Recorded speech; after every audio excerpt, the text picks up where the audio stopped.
The Philly and Joe Podcast. This is the Philly and Joe Podcast. 92.1 City, Winnipeg's rock station. Philly and Joe, good morning. It's 6:10. Allison Chains, man in the box, kicking off the program today. You know, I apologize right off the spot right now because I have not taken a quick look at what is happening with this 92.1 City World Tour and what Ozzy in England song it's going to be today. Ooh, let's see. Because it will. I got it now. You got it? Flying High Again is the song. Keep on smoking them joints. That's the song where Ozzy, it's a great song. That, yeah. And it's going to come up this morning on the program, okay, in the next few hours.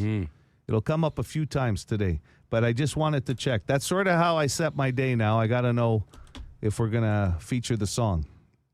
Well, yeah, absolutely. And of course, when you hear the song, you text WIN to 762-555. You can include your name if you want. Yeah, it won't change anything. No. At 762-555, as Phil said, and the randomizer will cough up a name, spit out a name, say whatever you want, and we will call that person as a finalist. I think you've referenced this, but this is a problem. This will be the one problem. If you win this trip, the one problem you will face at this show is when to go for beer and when to go pee. I did. You mentioned this already. Because there's just too many top shelf performers or something that'll pique your interest hitting the stage at any given time. Am I going for a beer when Metallica's on stage? That's a hard no. Slayer? Nope. Pantera? Not a chance. Alice in Chains? No, I'm not going for a beer or a pee then. Anthrax? Smashing Pumpkins? Billy Corgan? Nope. Guns N' Roses? Like, I don't know. You would have to wear a diaper. I read Tool. Fred Durst jumps on stage. Steven Tyler from Aerosmith. You got to wonder, too, is there going to be some kind of all-star performance? You know, like they do at some of the big award shows. They bring out like 5 or 6 at once and make an ensemble to do a song. That's got to be happening, too. For sure. And then you're going to be hearing other songs. Listen, this is one of those shows where they better have the merch set up early in the day for fans to be able to buy merch before they even get into the venue. They have to. Imagine what that merch is going to look like. I wonder, you'll find the clips on YouTube, obviously, but there's been nothing announced about it being televised anywhere, is there? Not yet that I've seen. Okay. So the show's July 5th, Villa Park, Birmingham, England. I love it that it's Ozzy and Black Sabbath at Back to the Beginning show, right? Oh, yeah. Unbelievable. Okay, we're getting things rolling here on a Monday. Don't forget, we repeat, Song of the Day. Hey, speaking of T-shirts and that, we got to thank the gang at Wild Planet. Winnipeg's largest selection of music and band T-shirts, posters, merch. You might want to load up before you even go. That's an easy suitcase to pack for July 5th. Have you ever been to their website and how easy it is to look for shirts? Yeah. Wild Planet, unbelievable. I love it. Okay, yeah, Song of the Day. Flying High Again. So make sure you're listening for that. Bone Phone coming up in a few minutes. Philly Joe Podcast. The Philly and Joe Podcast. And you'll remember last week it came up overnight construction, which it feels like that comes up every summer. Hi, this is Fred calling, answering that guy's question about construction at nighttime. They tried that over the previous years, and what it is too many guys getting hurt at night. That's why they don't do that no more. Okay, just thought I'd answer your question. This is Fred. Have a wonderful weekend. Bye-bye. Thanks, Fred. I'd never heard that. Either have I. Due to injuries, and I maybe we've heard that it's like not as safe construction at night.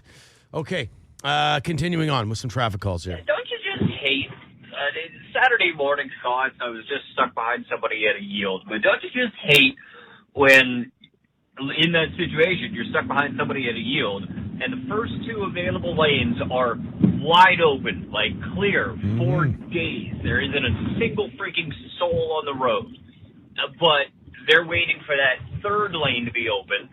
So they come through the yield, they're swinging through, they're going wide, they go to the third lane, and then after a couple bloody seconds, they decide to cut back into the first lane.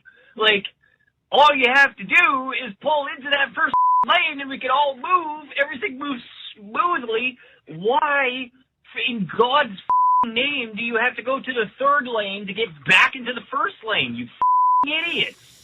So I will say some of these merges, like in particular, for example, going from Waverly onto Abanoji. And if you want to get right over to go to, what's that? You're going into, I want to get to the perimeter. I forget what that left turn is. You're not going straight down Abanoji where it turns into Route 90. You're veering. You want to get left right away. Do you know what I'm talking about? Yes. It'll take you to Waverly or through...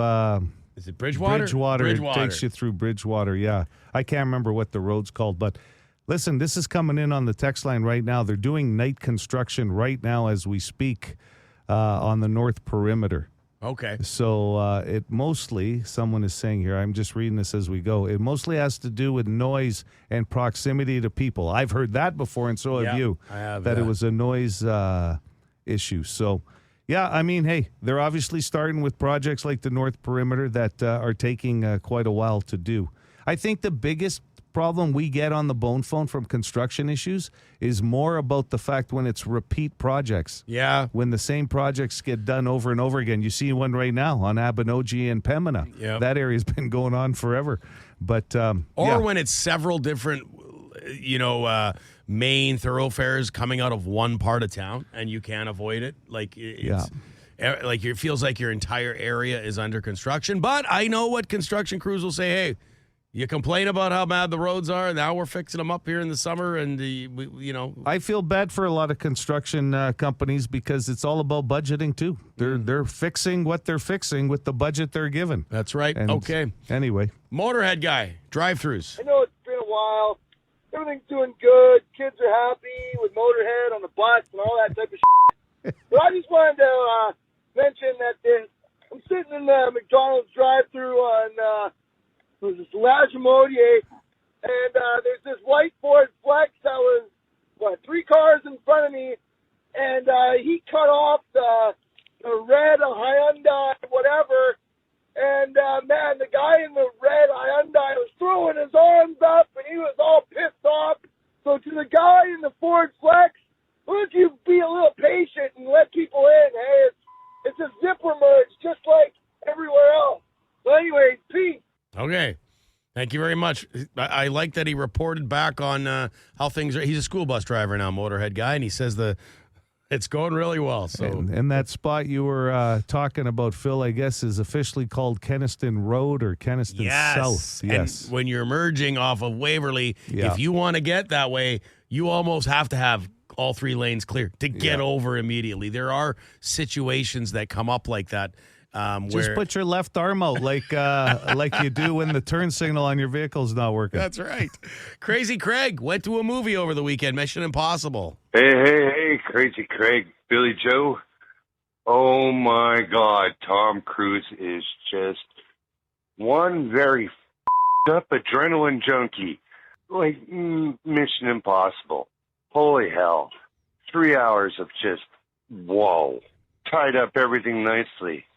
Even includes things from the other movies, and you don't even need to have seen them because it includes all the relevant crap in it from the other ones into this one.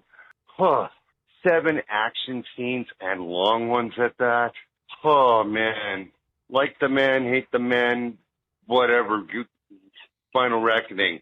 Mint. Anyway, coming up next, Ballerina, World of John Wick. Crazy Craig.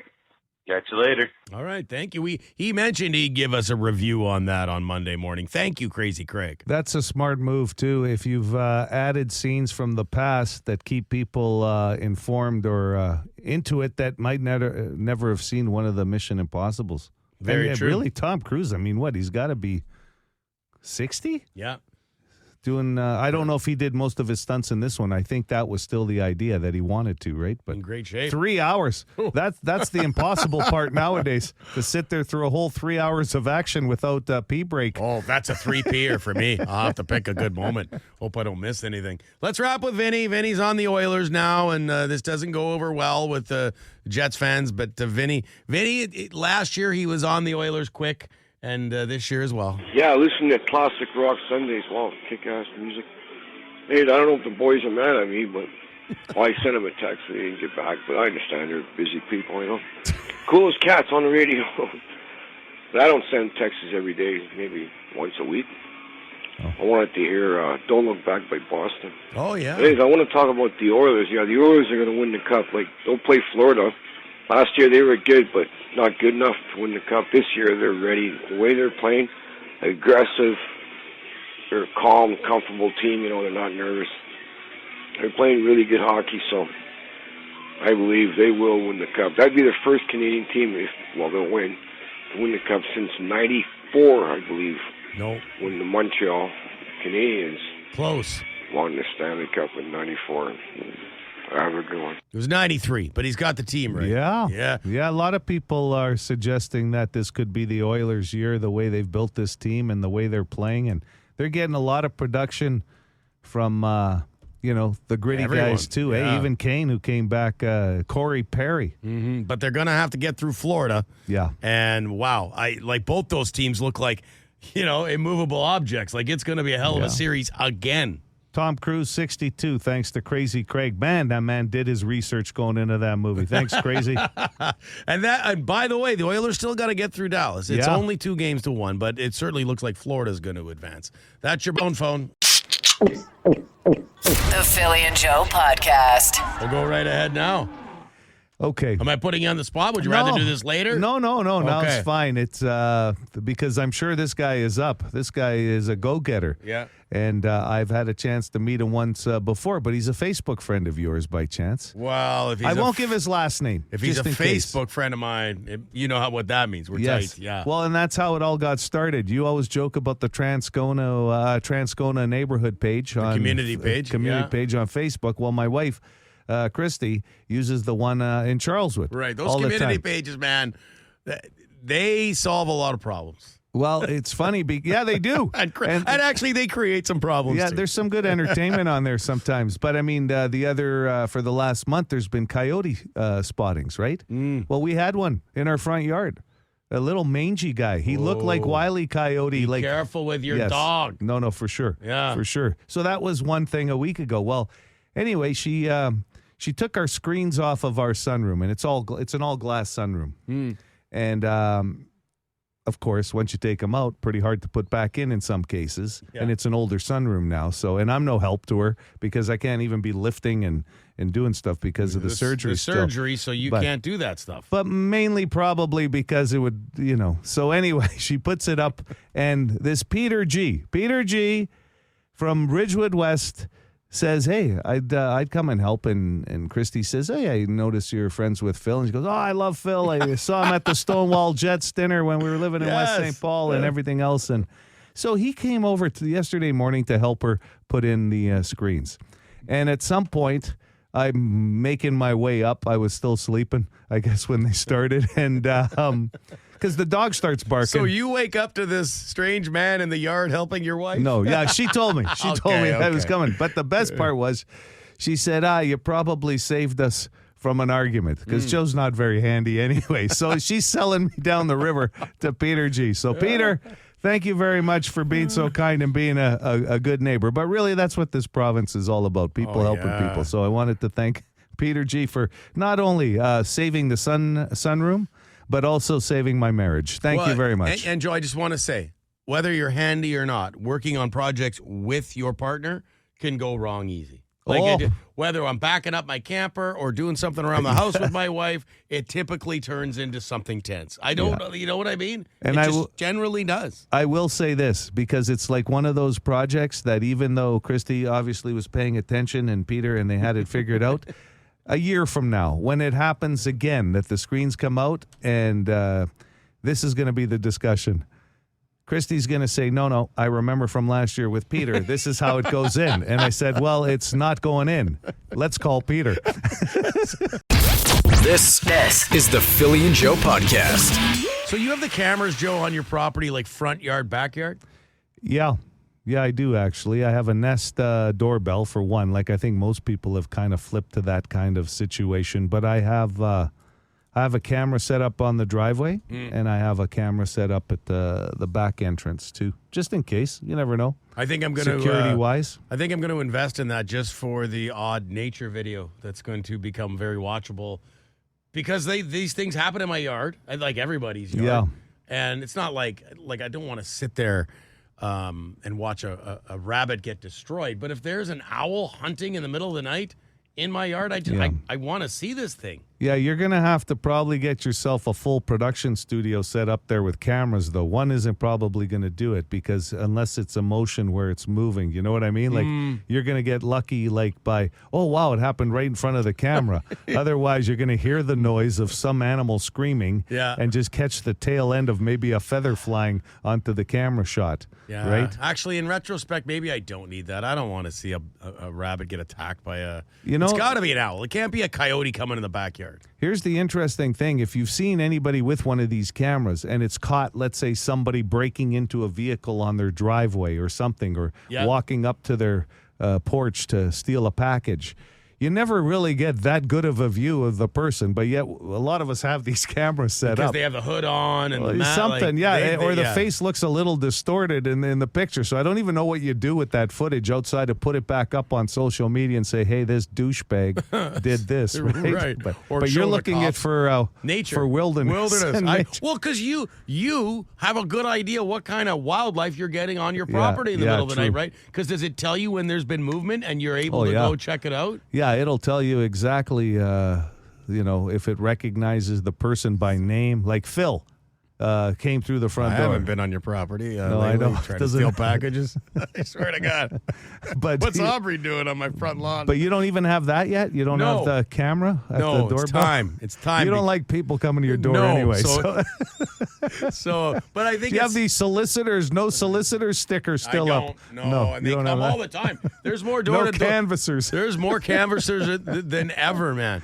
But I am interested in getting one of these doorbell cams because the kids are getting older, and I kind of think there's going to be times where I want to know who's coming over to our house. Like if we're out of town or something. Well, I can tell you what, the Boston Pizza text line is almost making it too easy for you not to have a camera because they're telling you owls only eat things that they can swallow in one bite. Oh. So it's probably not that. So they don't hunt the rabbits. So what's eating? Someone said a hawk. Oh yeah, falcon maybe somebody.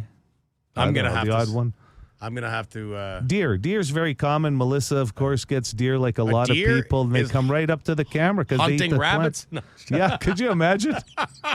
That's just crazy talk. Yeah, the odd falcon too. Okay, so most people think it could be because I'm pretty sure. I mean, that would freak me out if there's coyotes in my backyard. I think the first person you got to talk to is your neighbor Daryl, because I don't see you hooking up the Nest camera. I couldn't do it. See what he always seems to know a little bit more than I do. Like he can hook you up. He's the right neighbor. Like that. Know about attacks like if he's had any rabbit attacks in his yard. Okay. Yeah. Cats. Could be cats. Oh, I bet you it's Foxes. a cat. Yeah. Yeah. Because there are some outdoor cats in the area. Some feral ones. Yeah, and taking care of business. Cats are nasty. But there's no shortage of rabbits no matter where you go. Rabbits and geese. Have you noticed all the baby geese? There's geese everywhere. Listen, but I'll read this in just a second. But we have Papa Goose, Mama Goose in the back. And I'm telling you, I don't know what's going on, but I think there's trouble in paradise. I know they say geese mate for life. But poor Mama Goose has been sitting on her nest from day one. And it's getting a little long, is it not? Like most of them are starting to hatch. There should be some baby. You're saying there should be some babies. And I think he's not on guard today. Yeah. I didn't see him when I came in. Did you? No, he's usually by that. I think he's grabbing a nap somewhere. For more Philly and Joe, log it into 92.1 City weekday mornings 6 to 10. The one texter nailed it when 762-555 Boston Pizza text line when he said, listening to a couple of city boys talking wildlife this morning, laughing my ass off. Yeah, listen, our spectrum of knowledge when it comes to wildlife is pretty limited. Coyotes, whatever we see in our yard, pretty much. And I'm just to kind of back the story up a little bit, half-eaten rabbit in my yard. We get that. Everybody gets that. And I just always, I'm wondering about getting some cameras installed on the property so I can see what's happening in the middle of the night. Everybody thinks it's a cat. I would say the vast majority of people on the Boston Pizza text line think it's a cat. And you know what? The more I think about it, I do believe you're correct. Well, especially night prowlers, right? It'd be probably a cat. And leaving half the rabbit there, that's a cat thing to do, right? Yeah, I would think. And then we ventured off into the geese we have here on the property. Yeah, we call one Papa, one Mama, because they're the only two that are still here. One couple has left the area. They had their babies. They had their babies, and they're kind of gone now. I haven't even seen them since. But I didn't see Papa Goose this morning, and I always worry that maybe he was injured, right? Because we're in a high-traffic area here on Scurfield. And then I noticed he was gone the other day, and then you and I both saw him as we were leaving work. Yeah. But I didn't see him this morning, and it just made me think the poor guy's probably just taking a bit of a break. And some people have been suggesting a couple things on the Boston Pizza text line. Where would you like to start? Well, I love the guy who suggested Papa's sitting on the toilet scrolling Facebook looking for some peace and quiet.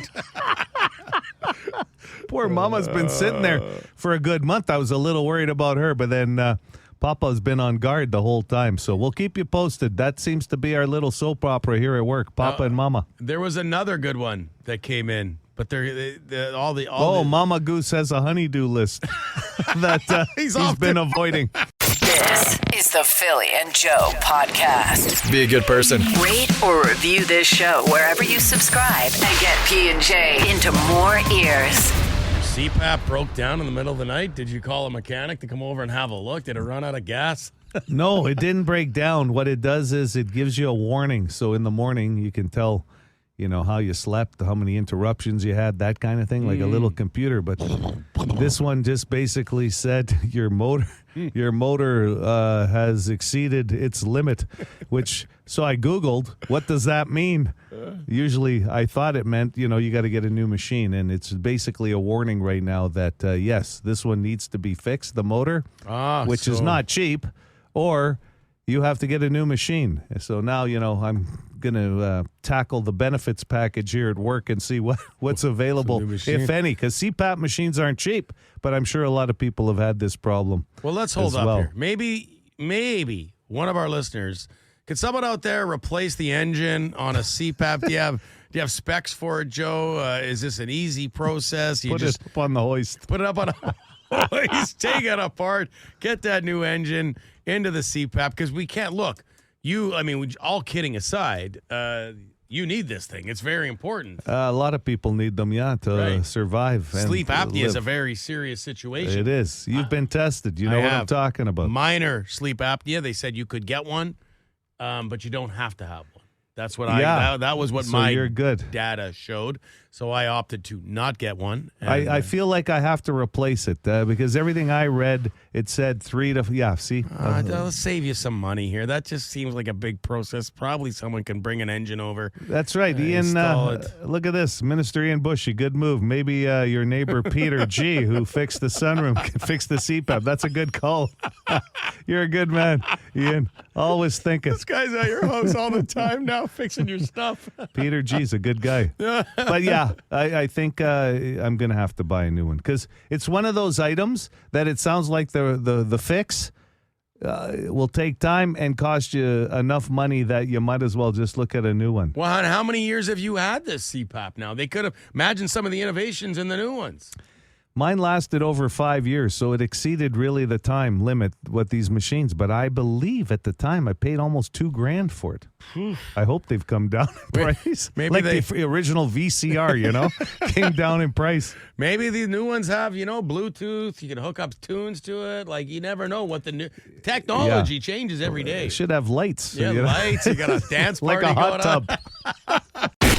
The Philly and Joe Podcast. This is the Philly and Joe Podcast. 80% of us, it's a big number, 80% of us always do this when grocery shopping. Stores were busy, I'm guessing, going into the weekend. A lot of people getting out of the city. 80% of us always do this when grocery shopping. 780 City, 780-2484. Good morning. Did I get a lifeline? You can. I'll do my best here. 80% of us always do this when grocery shopping. Well, that's a high number, so let's go with a list of some form, whether it's on your phone or the paper list. Number 3. Use a list. Okay. Yeah, number 3. Gotta have it. What percentage? See, like for me in my house, grocery shopping, unless I'm just picking up an item or two, it's usually Christy. Like she goes in with the list. She's got it down to a strategy. So Even when it's 3 or 4 items, if I'm doing the stop and I do it multiple times a week after work, I still want a little list because I will forget something if I don't. Right. So, good morning, City. Go ahead with your guess. Eat food, Eat like food. grapes. Oh, while before they're purchased. Yeah, that's a good answer, but no, I think that number's high. Hopefully, 80%. I don't know. Well, these things were about 4 pounds when I put them in the cart. Now down about 2.5. You're just bringing a half-eaten Chipotle chicken to the checkout. Oh, sorry, I got hungry while I was shopping. Good morning, City. Can I get a lifeline? You sure can. 80% of us do this while grocery shopping. Some kind of a savings, membership savings with coupons, something along those lines. Using coupons or a rewards program? No. Not the answer. Sorry about that, man. That's a good answer because quite a few of us, I mean, hey, it's the only way to save money now on groceries, eh? Typically. Night Ranger at Club Region Event Center. Tickets for that as well as a GC for the Red Top. Go ahead with your guess. Is it backtrack to an aisle you've already been down? No, that's a good one. Get lost. Damn it, I got to go back. Hey, City. Yeah, hey, good morning. Is it compare food prices? No. I think more people are doing that nowadays for sure. Oh, yeah. If you do a lot of shopping, you know what I mean? Where the best savings are, where the best deals are. Or at least you think you know. 780 City, hi there. I'll take a lifeline.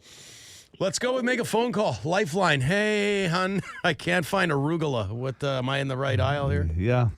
No, that's not the answer, but it just brought back a nightmare moment. Arugula. One of the worst green lettuce leaves, whatever you want to call it. That stuff gets stuck in your teeth like... Well, I've bailed on things that are on the list because I can't find it. Or didn't want it. Well, yeah, I didn't look too hard, put it that way. Good morning. Hey, is it read the label on something? No. Check the expiration dates. I'll give you as number 2. How's that? Since it is on a label. But specifically, it was checking the expiration dates. So remember the guy that said backtracking? Yeah. That's as close as an answer as we've had. Okay, 780 City, 780 2484. Good morning. Good morning. I'm going to go with buy more than you need. No, that's not it. Good answer. Backtracking was as close as we've had. To a row. That's what he said, yeah. Hello? Hi, can I get a lifeline? Sure. Backtracking was close to a row, to an aisle. Like getting lost? No. Not getting lost. No. Probably the farthest thing from getting lost. Oh, okay. Hi, City. Hi. Hi. Is it forget your bags? No. That's probably 110%. No, because there's those who always have them. Always. Yeah, I know that is and true. And then there's you and I who never have them. No, even to the point where even if I had them in the car, I would still forget to bring them in, and then I don't want to go out and get them. Good morning, City. Could I get a lifeline? 80% of us always do this when grocery shopping. It has to do with aisles. It has to do with rows. Have the items that you're on your list prioritized as per the aisle you're going to, you know what I mean? Like you have a system where it's like, this is going to be in this aisle, this will be in that aisle, and everything's on your...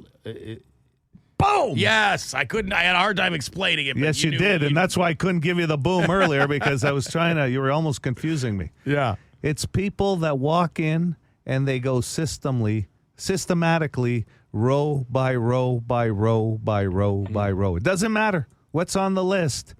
They know what they're getting, and they got to go these rows every time. So are you saying they hit those aisles even if they don't need something from that aisle? Okay. They're just going up and down a row.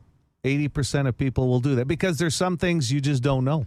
Well, that's dangerous for me. Yeah. Because I'll always find something that, we could probably use this. 100%. That's probably a reason why my wife does most of the grocery shopping and not me. Gets too expensive with Joe there. Philly Joe Podcast. The Philly and Joe Podcast. Ozzy in England back to Birmingham with Black Sabbath and an all-star lineup of entertainment. We will have another finalist to add before 9 o'clock this morning. You'll text the word WIN when you're here, flying high again at 762-555, and boom, we'll get somebody in on the draw. I think it might be before 8:30. That's even better. I love it when we can focus in on something. This has got to be, and God knows we've been around, probably, I'm going to say on record, one of the biggest, if not the biggest trips we've ever given away on a world tour. And I'm just reeling off a few that I can remember. Wembley Stadium, Ugly Kid Joe, Van Halen with Sammy at the time, and Bon Jovi, the Stones in Paris, Led Zeppelin, one night only in the UK at the O2 Arena, and now this. Like, epic. And what makes this so big, like all those that you mentioned are like standalone massive shows, massive trips. But well, you couldn't put them together yourself if you tried. It'd be hard. What differentiates this from the ones you're talking about is that it's so many bands. It's an all-star lineup. It's going to go down as one of the biggest shows ever. Tributes. And you're retiring, the Prince of Darkness, Ozzy Osbourne, an absolute legend. Listen, most people retire. We're lucky if you get like like I know a friend of mine is having a lunch this Friday because somebody's retiring. Or what are they doing? Potluck. Well, this is like Ozzy's not getting a potluck. He's not getting a potluck. He's getting a tribute with a bunch of all-stars at it. And maybe a gold watch. I don't know. Someone, please bring a gold watch on stage. The Philly and Joe Podcast. Hit us up wherever you get this podcast and rate and review the show. Good fortune will come to you. Actually, we can't promise that, but we'll cross our fingers.